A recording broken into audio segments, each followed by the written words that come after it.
Alrighty, we are back looking at commodities, shiny rocks, precious metals, meats, and materials.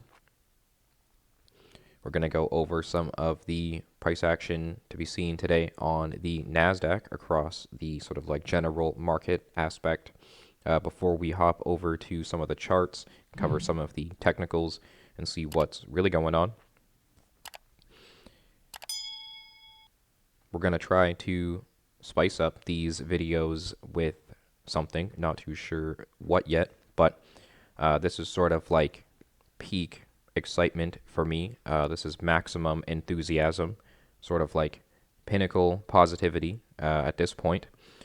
Finances are only so cool. I mean, Bugattis, private planes, mansions, yachts, and whatnot, all that, shiny necklaces and things are cool, but it comes with having to sit through the, percentages, lines, rectangles, numbers, learning about the economy and the sort of like real aspects of finances. Alrighty, anyway, we have metals, gold in the red, obviously, bearish Robos in play, technical parameters suggesting continued downside and or fundamental aspects in play as well in terms of the potential discovery of a large lump sum of gold here on the planet. Silver is in the green though, up more than 2%. Copper in the green is up 0.7%. Platinum in the green as well, up more than 1.5%. Palladium, though, in the red, more than 3.5%.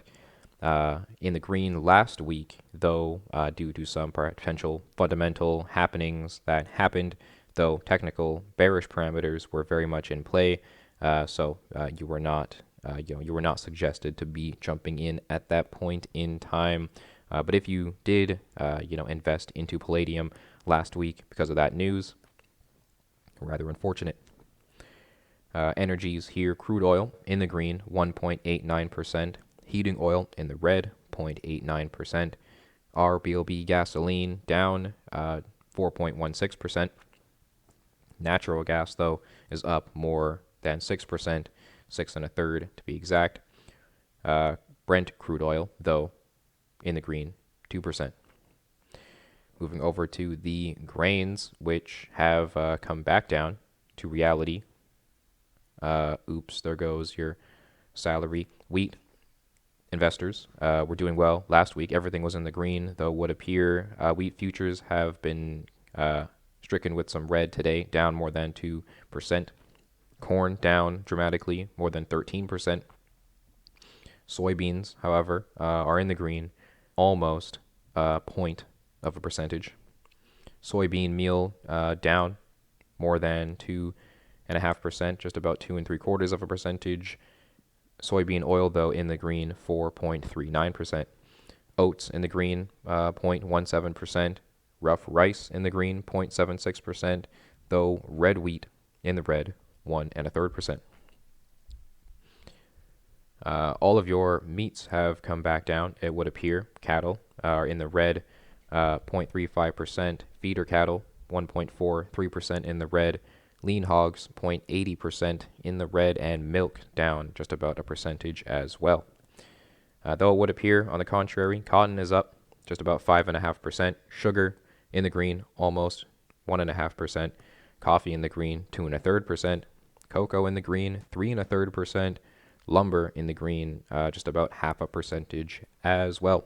So up, down, and all around to be seen across the economy.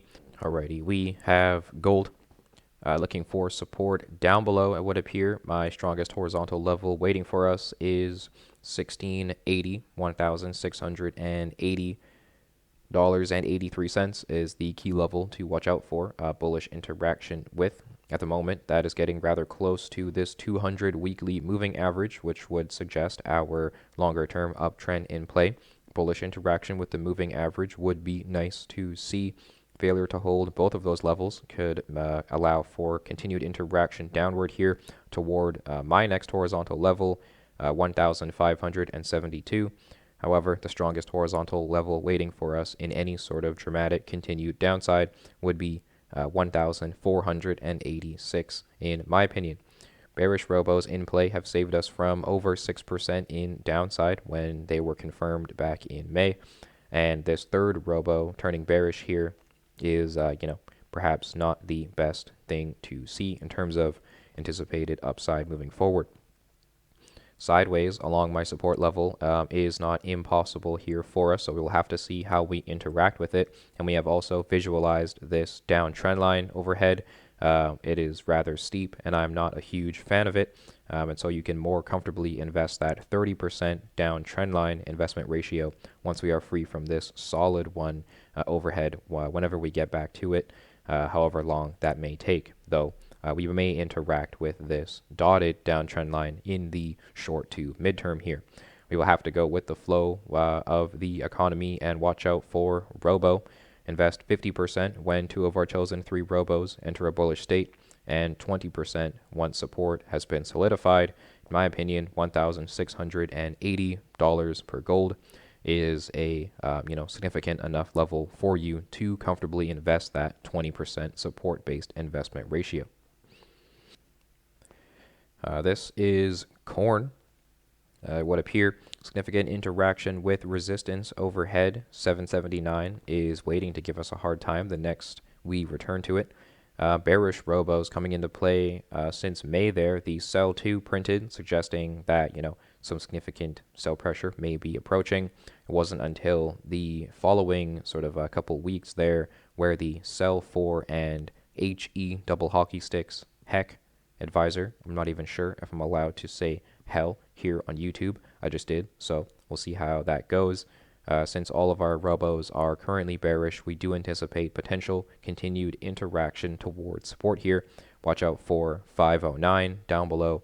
At the moment, we are well above this 200 weekly moving average, suggesting that overall uptrend in play. And if that were to make its way to my support level, that would give further significance to that price whenever we get to it. A bullish interaction with it is kind of more likely based on those two technical parameters in confluence. And finally, we have copper. It would appear last time we checked in with copper, we were attempting to interact with this 200 weekly average in a more bullish manner, though it would appear bearish robos in play and significant technical support down below waiting for us. We have fallen through this moving average and have experienced what would appear as much as 21.5% in downside after bearish robos were confirmed back in June. So we are not eager to jump into copper at the moment with these bearish robos in play, and we are quite far from support. We were just hoping for bullish interaction along this moving average, though it would appear it may be waiting for us as resistance overhead. We will have to just see how we confirm it. Watch out for 3 key levels down below. If we were to continue some heavily dramatic downside here, the strongest horizontal level waiting for us in any sort of brutal dumpage and downside, all the way down at $1.36. That is where the strongest horizontal level will be, though along the way watch out for my technical levels, 297, 2.47, and 2.04. Psychological levels might be $2, $2.50, and $3 to consider as potential support levels here in any sort of continued downside. We will have to just wait for the confirmations during this highly volatile situation, and we have this downtrend line visualized overhead as well waiting for us if we do make our way sideways. But we will have to just go with the flow, and we watch out for Robo. And I do believe technicals allows you to take a different type of advantageous position when it comes to entries and exits in and out of the market here before kind of fundamentals come into play. Though a clean combination of both technical aspects and fundamental aspects allow for a true analysis to be made.